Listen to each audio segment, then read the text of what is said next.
Complex ইন্টিগ্রেশনের 16 নম্বর tutorial আপনাকে welcome করছি। গুরুত্বপূর্ণ প্রবলেম, যেটা সর্বশেষ 19 সালে আসছিল। শো দ্যাট, দেখাও যে 1/2 pi iota integration along the close curve C E raise to the power tz upon z square plus 1 dz equals to sine t. এই লেফট সাইড সমান সাইন টি হবে, এটা আমাদের দেখাতে বলছে। যদি কিনা এই টি এর ভ্যালুটা গ্রেটার দ্যান 0 হয় এন্ড যে কার্ভ বরাবর আমাদের ইন্টিগ্রেশন করতে হবে সেই কার্ভটাকে ডেসক্রাইব করে দেওয়া আছে, C is the circle mod Z equals to 3। এটা দেখে আপনি নিশ্চয়ই বুঝতে পারছেন যে এটা হচ্ছে 3 রেডিয়াস বিশিষ্ট একটা বৃত্ত যার সেন্টারটা 0,0 অর্থাৎ মূল বিন্দুতে থাকবে। তাহলে আমরা সেটা যদি ফার্স্ট ড্র করি, এটা হচ্ছে আমাদের 0,0 পয়েন্ট, মূল বিন্দু। আর 3 রেডিয়াস বিশিষ্ট সার্কেল, ধরেন এইটা হচ্ছে আমাদের, চলো একটু বড় করা যায়, ওকে, এটা হচ্ছে 3 রেডিয়াস বিশিষ্ট সার্কেল যার ব্যাসার্ধটা হচ্ছে 3 একক। আমাদের এই কার্ভটা ড্র করা হয়ে গেল, এটাই হচ্ছে আমাদের গিভেন কার্ভ, যে কার্ভ বরাবর আমাদের ইন্টিগ্রেশনটা করতে হবে। তো আমরা কি করি যথারীতি সলিউশন, আমরা প্রথমে সিঙ্গুলার পয়েন্ট বের করব। বাট এখানে একটা কথা, যে ভাই এই প্রবলেমটা কিন্তু একটু চেঞ্জ করেও আসতে পারে আপনার এক্সামে। বইতে এভাবে লেখা আছে, বাট এক্সামে একটু চেঞ্জ করে দিতে পারে। হ্যাঁ, ওইটা দেখে আবার ভয় পাওয়া যাবে না। ছেলেপিলে করে কি, বইয়ের সাথে নাম মিললে ওইটার ভেবেই দেখে না যে কি আছে, তখন বলে যে কমন পড়েনি। হ্যাঁ, তো এটা এইভাবেও থাকতে পারে যে আমাদের এখানে বলছে যে দেখাও যে এটা সমান এটা হবে, বাট এটা না বলে বলতে পারতো যে ইভালুয়েট করো integration over the close curve C E raise to the power tz upon z square plus 1 dz, এটার মান বের করতে বলতে পারতো। কিংবা এই যে 2 পাই আয়োটা আছে না, এটাকে ডান পাশে দিয়ে দিল, দেন কি হবে, এই 2 পাই আয়োটা সাইন টি। এইভাবে বলতে পারে যে দেখাও যে এই লেফট সাইডের এটুককে, অর্থাৎ এই ফাংশনটাকে ইন্টিগ্রেশন করলে এটা পাওয়া যাবে, বা এটার ইন্টিগ্রেটিং ভ্যালুটা হচ্ছে এটা। কিংবা এই ডান পাশটা না দিয়ে সিম্পলি বলতে পারতো যে এটার মান বের করো। হ্যাঁ, তাহলে এখন আমরা কাজটা শুরু করবো। তাহলে প্রথমে আমাদের কাজ হচ্ছে যে এখানে যে ফাংশনটা আছে, এই ফাংশনটা এই জেড এর কোন কোন ভ্যালুর জন্য ডিফাইন হবে না, সেই সেই ভ্যালুগুলোকে বের করা বা পয়েন্টটাকে বের করা।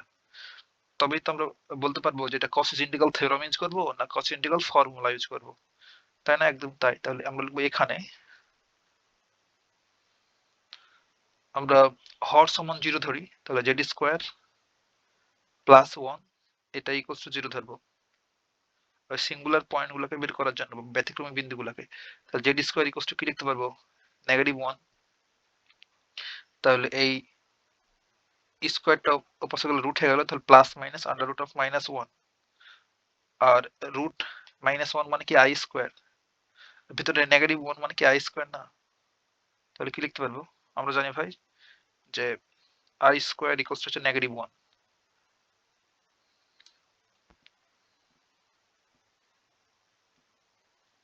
তাহলে আমরা এখানে লিখতে পারবো ভেতরে -1 এর পরিবর্তে আই স্কোয়ার, তাহলে কি হচ্ছে প্লাস মাইনাস আয়োটা, তাই না? তাহলে এখানে আমরা জেড এর দুইটা ভ্যালু পেলাম,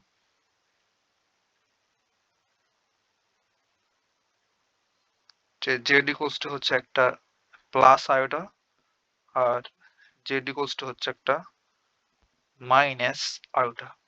এই দুটো পয়েন্টকে আমরা কমপ্লেক্স ফরম্যাটেও লিখতে পারি, এক্স প্লাস আয়োটা ওয়াই ফরম্যাটে। তো Z equals two 0 plus I, এটাকে অর্ডার পেয়ার আকারে লিখলে লিখতে পারবো 0,1। আবার এইটাকে Z equals two 0 minus iota, order pair আকারে লিখলে হবে 0,-1, তাই না? এটা একটু রিকল করে দিই, Z equals to X plus iota Y, আমাদের কমপ্লেক্স নাম্বার যদি থাকে এটাকে অর্ডার পেয়ার আকারে লিখতে পারি এক্স কমা ওয়াই। তাহলে আমাদের যে পয়েন্ট দুটো পাইলাম, একটা হচ্ছে 0,1 আর একটা 0,-1, এই দুটা কি আমাদের এই ক্লোজ কার্ভ সি এইটার মধ্যে অবস্থান করছে কিনা এটা দেখবো। যদি থাকে তবে আমাদের কসেস ইন্টিগ্রাল ফর্মুলা ইউজ করতে হবে। তাহলে 0,1 এই পয়েন্টটা কোথায় হবে, এটুকু, এটা যদি 3 হয় তাহলে এটা হবে 1, এটা 2, এটা 3। তাহলে এই পয়েন্টটা হচ্ছে আমাদের, সরি, আমাদের এখানে দেওয়া আছে 0,1, তাই না? তাহলে এটা ফার্স্টটা হচ্ছে আমাদের x এর মান আর পরটা হচ্ছে y। তাহলে y অ্যাক্সিস বরাবর হবে। তাহলে এটা হচ্ছে 3 পয়েন্ট, এটা 1 2। তাহলে এই পয়েন্টটা হচ্ছে আমাদের 0,1। বুঝতে পারলাম? আর তারপরটা হচ্ছে 0,-1, এর নিচের দিকে আসবে। তাহলে এটা হচ্ছে -1, এটা -2, এটা হচ্ছে -3। তাহলে এটা হচ্ছে আমাদের 0,-1 পয়েন্ট। তো দেখেন আমাদের দুইটা পয়েন্টই কিন্তু এই কার্ভের মধ্যে অবস্থান করছে। অর্থাৎ এই দুইটা পয়েন্টে আমাদের এই ফাংশনটা অ্যানালিটিক হবে না বা বৈশ্লেষিক হবে না। তার জন্য আমাদের কসেস ইন্টিগ্রাল ফর্মুলা ইউজ করতে হবে। তাহলে এই কথাটা আমরা এখানে লিখবো যে দেয়ারফর, এরপরে এখানে যে z ইকুয়ালস টু আয়োটা এবং z ইকুয়ালস টু -1, অর্থাৎ এই পয়েন্ট দুটো আমাদের কার্ভ সি এর অভ্যন্তরে অবস্থান করছে। সি সি এর বা কার্ভ সি এর অভ্যন্তরে বা মধ্যে অবস্থিত। সেহেতু এখন আমরা কসেস ইন্টিগ্রাল ফর্মুলা ইউজ করব।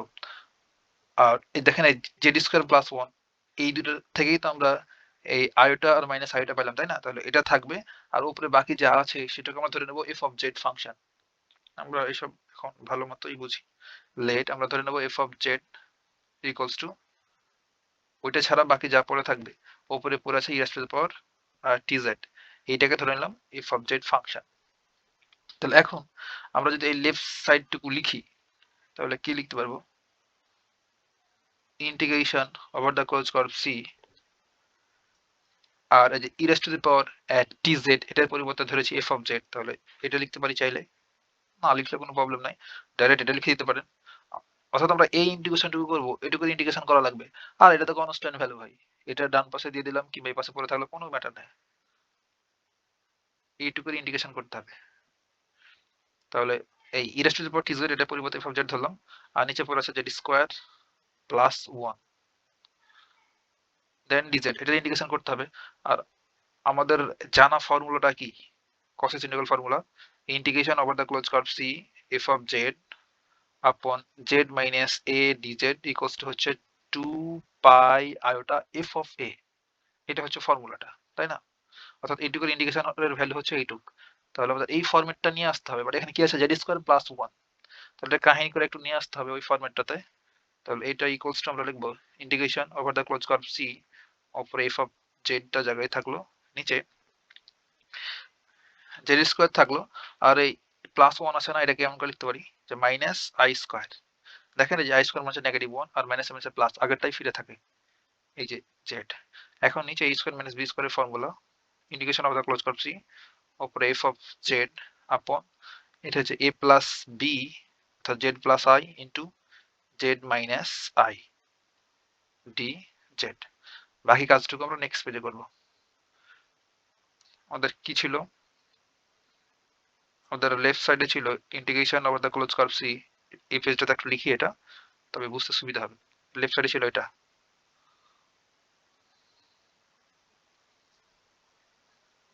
F of Z upon z square plus 1 DZ equals to আমরা কি পাইলাম? এই অংশটুকু আবার লিখছি ওইটাই, হ্যাঁ, ওই পাশে যেন বারবার দেখতে না হয় তার জন্য। আপনি তো নিচে লিখলে কোনো প্যারা নাই। জেড এটা পেয়েছি আমরা Z plus iota into Z minus iota DZ. এখন দেখেন আমাদের এই যে জেড প্লাস আয়োটা আছে না, এটা ইকুয়ালস টু 0 ধরলে তো জেড ইকুয়ালস টু আমরা মাইনাস আই পাচ্ছি, আর এটা সমান 0 ধরলে জেড ইকুয়ালস টু আই পাচ্ছি। এই দুইটা পয়েন্টই কোথায় অবস্থান করছে? এই আমাদের ক্লোজ কার্ভের মধ্যে অবস্থান করছে। তার জন্য আমাদের যেটা করতে হবে যে এই দুটোর ইন্টিগ্রেশন তো করা লাগবে। আর এমন ফিগার যদি হয়ে যায় তখন আমরা ছোটকাল থেকেই শিখে আসছি এইচএসসি লেভেল থেকে যে পার্সিয়াল ফ্র্যাকশন করে আমরা সলভ করতাম, বা আংশিক ভগ্নাংশ করে। আপনার আংশিক ভগ্নাংশ ভালোভাবেই মনে থাকার কথা, আর না থাকলে কোনো প্যারা নাই। আমি এখন জাস্ট আপনাকে রিকল করাবো যে পার্সিয়াল ফ্র্যাকশন বা আংশিক ভগ্নাংশটা কেমন ছিল। তো আমরা আমরা এখানে যেটা করব যে integration of the close curve C, এটা থাকলো জায়গাতে এটা যে জেড প্লাস আয়োটা আর জেড মাইনাস আয়োটা এই অংশটুকুর পার্সিয়াল ফ্র্যাকশন করব। এটুকু জাস্ট ব্র্যাকেট দেখিয়ে দিলাম। আর গুণ অবস্থায় রয়েছে কি, এই যে এফ অফ জেড আর ডিজেড। আর ভেতরের অংশটুকুর পার্সিয়াল ফ্র্যাকশন করতে হবে।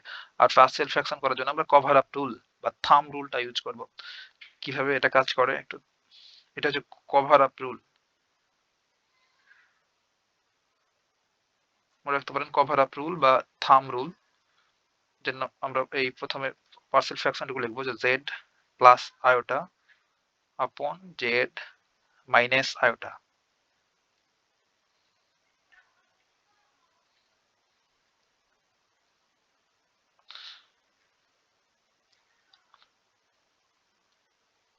এটা লেখার পর আমাদের এখানে কয়টা টার্ম হচ্ছে ভাই দেখতে হবে আপনাকে, এখানে একটা, এখানে আরো একটা।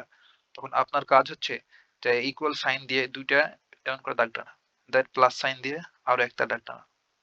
তারপরের কাজ হচ্ছে একটু ঠান্ডা মাথায় দেখা লাগবে ভাই, যে এই ফার্স্ট টার্মটা এখানে লিখে দেবো। ফার্স্ট টার্মটা হচ্ছে জেড প্লাস আয়োটা, কাজ শেষ। দেন সেকেন্ড টার্মটা এখানে ডান পাশটাতে লিখে দেবো জেড মাইনাস আয়োটা। এখন কাজ হচ্ছে যে আমরা যেখানে জেড প্লাস আয়োটা লিখলাম না, এটা ইকুয়ালস টু জিরো ধরবো, Z plus iota equals to zero. তাহলে জেড ইকুয়ালস টু কত পাবো, মাইনাস আই। এখন মাইনাস আই এই ভ্যালুটা আমরা এই যে এই অংশে বসাবো।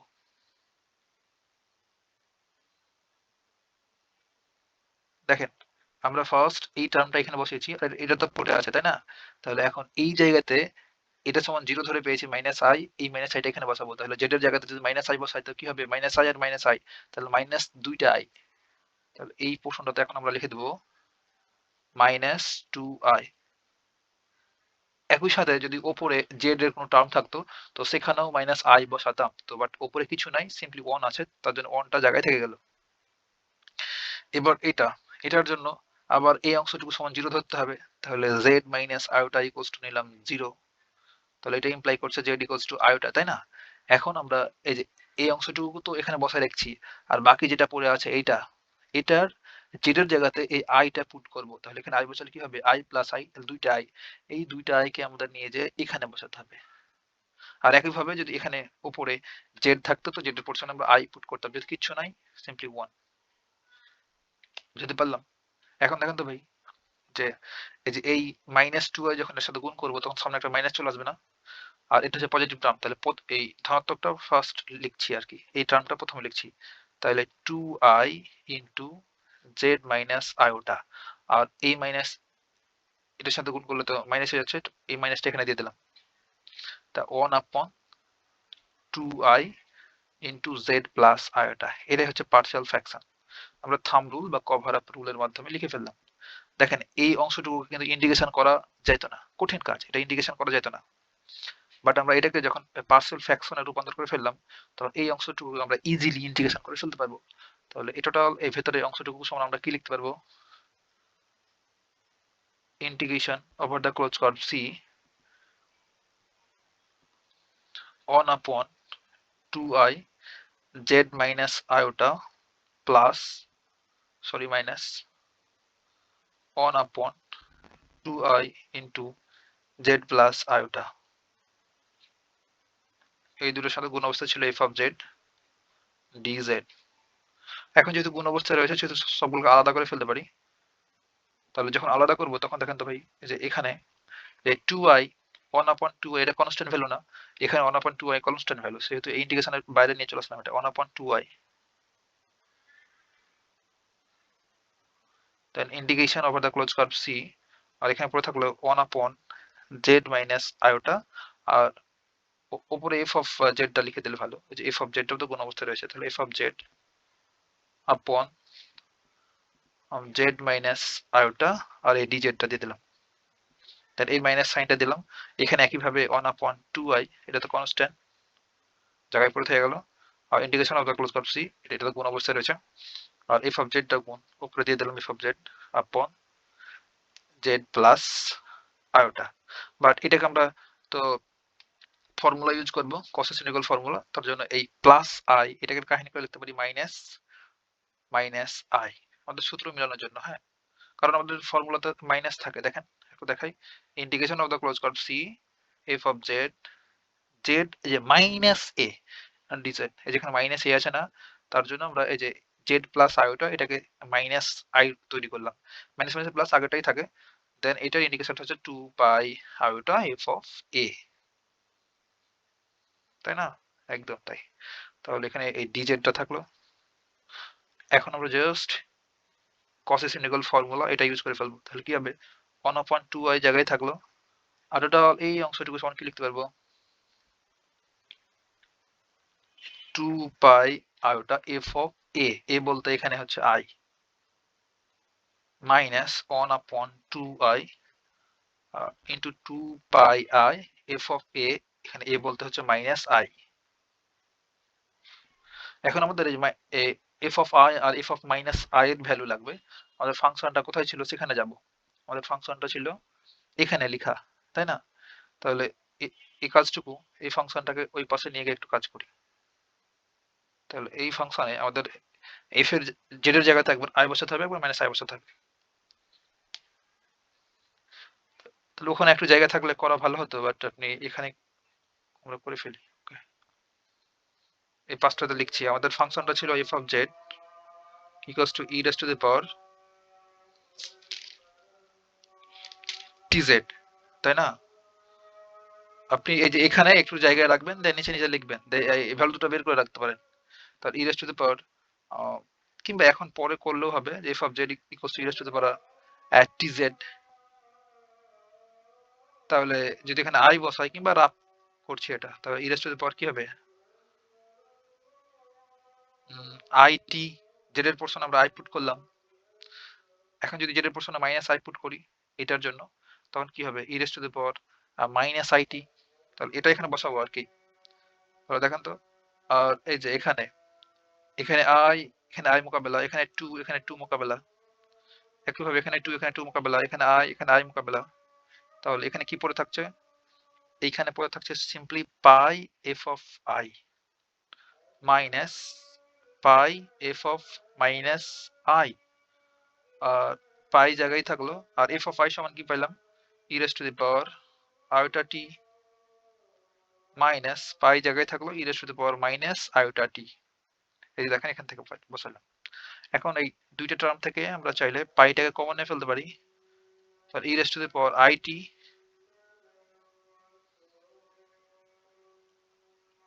Minus e raise to the পাওয়ার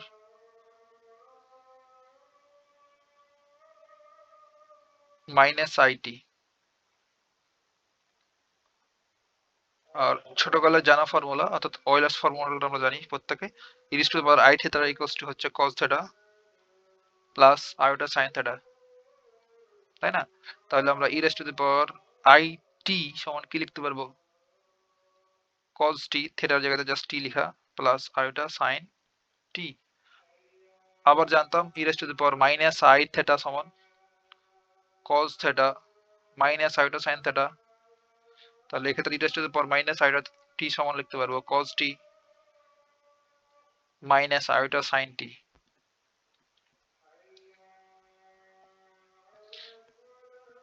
পাই জায়গায় থাকলো, এটার পরিবর্তে আমরা লিখবো যে cos t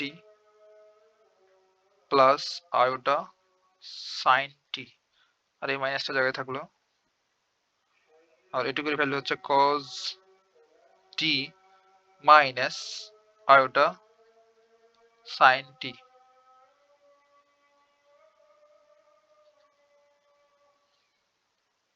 এখন ব্র্যাকেটটা তুলে দেবো, পাই জায়গায় থাকলো cos t plus i sin t minus cos t মাইনাসে মাইনাসে প্লাস আয়োটা সাইন টি। এখন cos t মোকাবেলা, এখানে সিম্পলি পড়ে থাকছে পাই, আর এখানে একটা i sin t, এখানে আরো একটা i sin t, তাহলে দুইটা i sin t। তো এটা যদি একটু সুন্দর করি, তাহলে 2 পাই আয়োটা সাইন টি, তাই না? আর লেফট সাইডে কি ছিল, আমাদের লেফট সাইডে ছিল integration over the close curve c, আর এখানে এফ অফ জেড লেখা ছিল, আর এফ অফ জেড মানেই তো হচ্ছে আমাদের ফাংশনটা e raise to the power t z. তো সেটা একবার লিখে ফেললাম e raise to the power t z. একটু দেখাই, স্যার আপনি ভয় পেতে পারেন। এই যে এটাই লিখছি এখন, এফ অফ জেড মানে তো e raise to the power t z, সেটা লিখে ফেললাম এই এফ অফ জেড এর পরিবর্তে। আর নিচে আছে, নিচে ছিল কত, জেড স্কোয়ার প্লাস ওয়ান,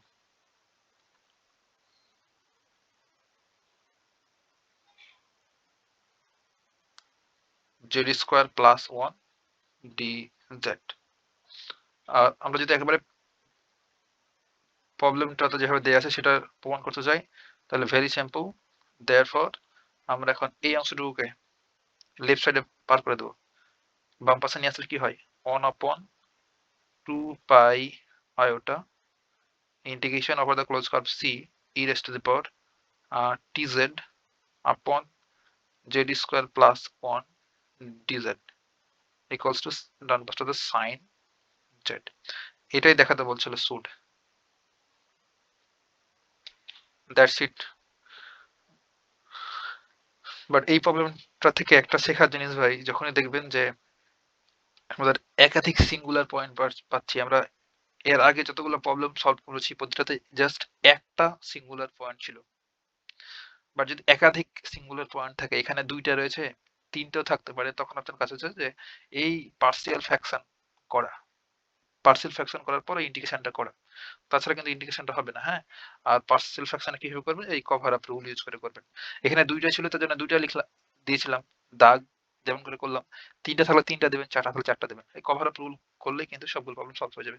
এখন আপনাকে যে কোনো প্রবলেম যদি তৈরি করেও দেয় ওরা, তো আপনি সলভ করতে পারবেন, এতটুকু কথা করা যায়। এতটুকুই কথা হবে নেক্সট টিউটোরিয়াল।